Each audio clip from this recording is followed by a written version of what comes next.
का शुक्रिया अदा करता हूँ, ख़ास तौर पे रिपोर्टर हजरात, कैमरामैन हजरात, फ़ोटोग्राफ़र हजरात। आज हम फैसलाबाद की फ्रूट और सब्ज़ी मंडी में मौजूद हैं और ये पाकिस्तान की चंद बड़ी मंडियों में जो है वो फैसलाबाद की सब्ज़ी और फ्रूट मंडी का शुमार होता है। यहाँ से जो खाने पीने की अशिया हैं, फ्रूट और सब्ज़ियाँ, पूरे मुल्क से यहाँ पर माल आता भी है और यहाँ से इर्द गिर्द के इलाकों में उस माल की तरसील भी की जाती है। और आज हम यहाँ पर जो हमारे मज़दूर भाई हैं, आज यहाँ पर हमारी जो आड़ती हजरात हैं, इनके ना सिर्फ मसाइल को सुनेंगे बल्कि इसके साथ साथ हम ये भी चाहेंगे कि लोगों को हम जो मुनासिब कीमतों के ऊपर जो अशिया की फराहमी है उसको यकीनी बनाने में भी हमारे ये कारोबारी हजरात जो है वो हमारी मदद करेंगे, हमारी इसमें जो है वो रहनुमाई फरमाएंगे। ये बड़ा ज़रूरी अमर है और इस मंडी की डेवलपमेंट के हवाले से भी आज हम जो है वो ख़ुसूसी हमने प्रोग्राम बनाया है, जिसमें इनकी ये शेड्स पुराने हो चुके हैं उसकी तामीर का मामला है और इसी के साथ साथ यहाँ पर जो इनकी रोड्स हैं और यहाँ पर जो क्लीननेस के मामलात हैं उनको भी हम सामने रखेंगे। और जैसा कि आपके इल्म में है, जो मेन हमारी कोशिश है कि मुल्क की जमहूरियत को मजबूत करने के हवाले से जो साफ़ और शफाफ इंतखाबात हैं उसके लिए इस्लाहात लेकर आए। इस मौका के ऊपर जो इस्लाहात वक्त की ज़रूरत है उसके ऊपर सिर्फ़ और सिर्फ तहरीक इंसाफ की हुकूमत जो है वो काम कर रही है। सारी जमातें ये कहती हैं कि इंतखाबात में जो है वो धांधली होती है, लेकिन अमली तौर के ऊपर किसी भी जमात ने इंतखाबात को साफ़ और शफाफ बनाने के लिए अपोजिशन में मौजूद जितनी भी जमातें हैं, जितना चूचू का मरबा इकट्ठा हुआ है, इन्होंने कोई तजवीज़ नहीं दी। आइन का आर्टिकल 218 बड़ा वाज़ेह है जो ये कहता है साफ है।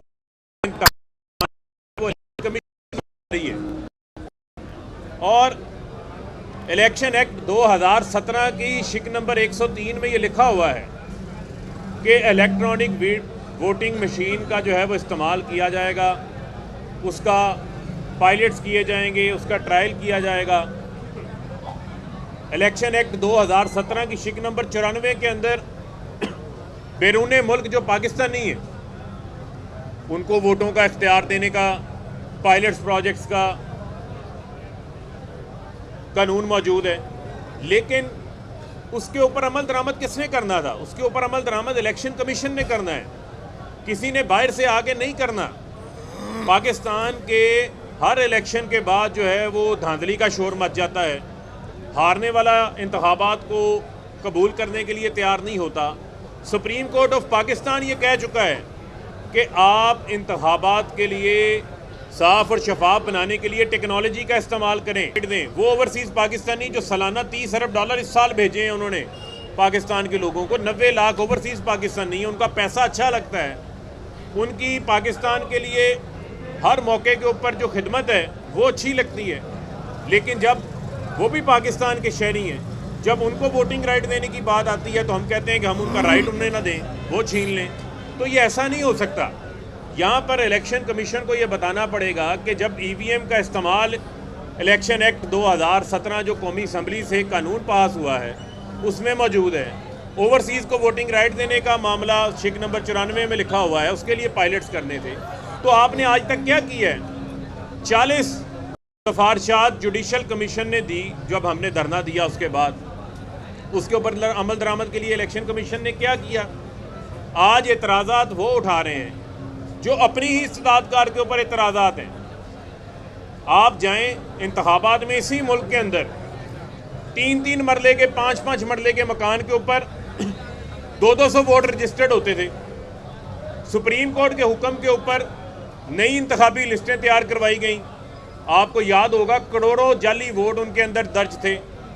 यहाँ पर इलेक्शन डे वाले दिन मुर्दे आके वोट डाल जाते हैं, जो अल्लाह को प्यारे हो गए उनके वोट भी दर्ज हो जाते हैं, जाली बैलेट पेपर्स भी छप जाते हैं। यहाँ पर जो है वो प्रिजाइडिंग अफसर भी बिक जाते हैं, यहाँ पर जो है वो डब्बे भी उठा लिए जाते हैं। बुनियादी चीज़ ये है कि ये तो एतराज़ात इलेक्शन कमीशन ने अपने ऊपर ही उठा लिए, अपनी इस्तेदार कार भी उठा लिए, और इलेक्ट्रॉनिक वोटिंग मशीन दुनिया की बड़ी बड़ी जमहूरियतों में इस्तेमाल हो रही है। उससे इंतखाबी अमल जो है वो ट्रांसपेरेंट होगा, साफ शफाफ होगा। और इलेक्शन कमीशन से हम कहते हैं कि आप कोई तजवीज़ देनी है, आपका कोई ऑब्जेक्शन है, वो ऑब्जेक्शन मीडिया प्रेस रिलीज से पहले जारी होता है, सोशल मीडिया पे पहले जारी होता है, हुकूमत के पास जो है वो बाद में पहुंचता है।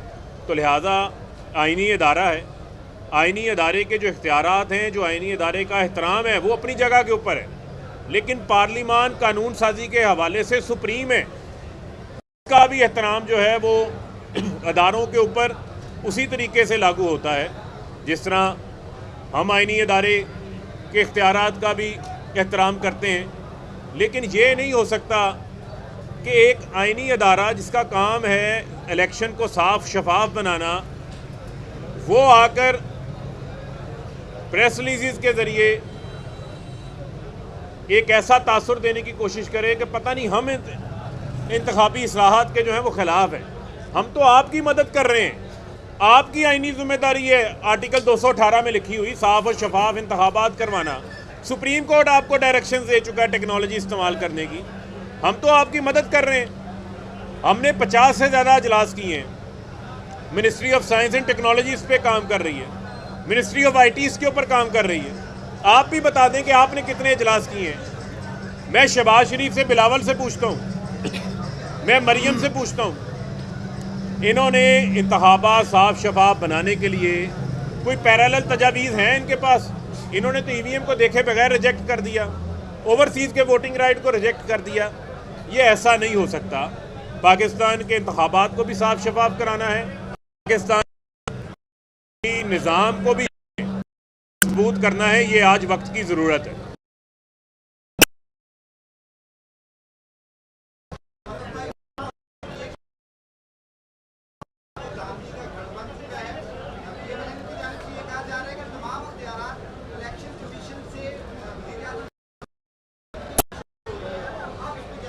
देखें, आज तनकीद वो लोग कर रहे हैं जो चंद कबल इलेक्शन कमीशन के बाहर एहतजाज कर रहे थे। आज वो लोग तनकीद कर रहे हैं जो इलेक्शन कमीशन के ऊपर RTS का इल्ज़ाम लगाते रहे। आज मैं हैरान हूँ कि वो लोग अपनी तारीख को भूल जाते हैं, और वो लोग आज बातें कर रहे हैं जिन्होंने इस मुल्क में सुप्रीम कोर्ट पे हमले किए, जिन्होंने नैब के ऊपर हमले किए, जिन्होंने क्लाशनकोफ के ज़रिए फ़ैसले करवाए, जिन्होंने ब्रीफ केसों के ज़रिए फ़ैसले करवाए, जिन्होंने लोगों को रास्ते से हटवा दिया, जाली पुलिस मुकाबले करवाते रहे।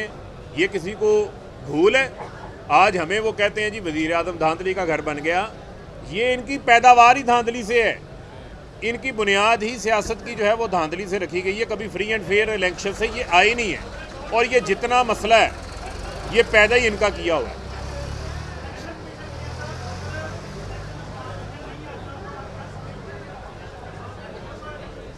देखें, ये तो पाकिस्तान की आवाम ने फैसला करना है, लेकिन लोग चाहते हैं कि इंतखाबात साफ शफाफ हो।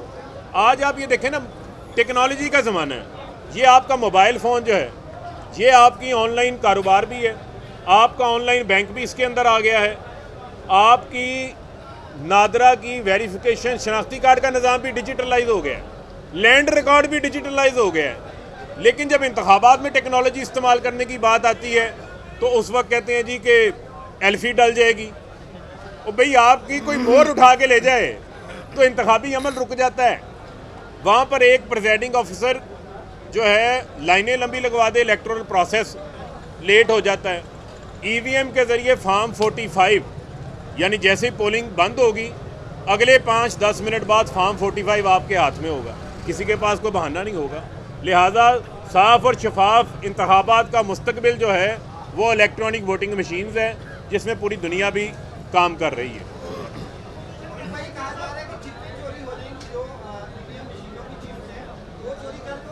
जो चिप्पें चोरी करने की बात करते हैं उनके दिल में चोर है।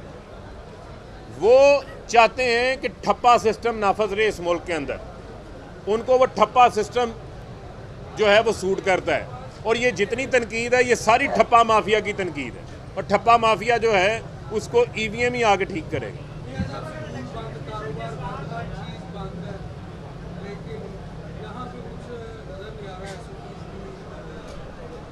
एसओपीज़ के ऊपर देखें, वैक्सीन हम सबको मोटिवेट कर रहे हैं, यहाँ भी वैक्सीन का इंतज़ाम हुआ है, वैक्सीन लोगों को लगाई गई है। और ज़ाहिर बात है यहाँ पर आपको पता है कि मंडी है, और मंडी के ऊपर जो है वो लोगों का कारोबार का सिलसिला है, और इसमें मामला फिर इसी तरीके से चलते हैं।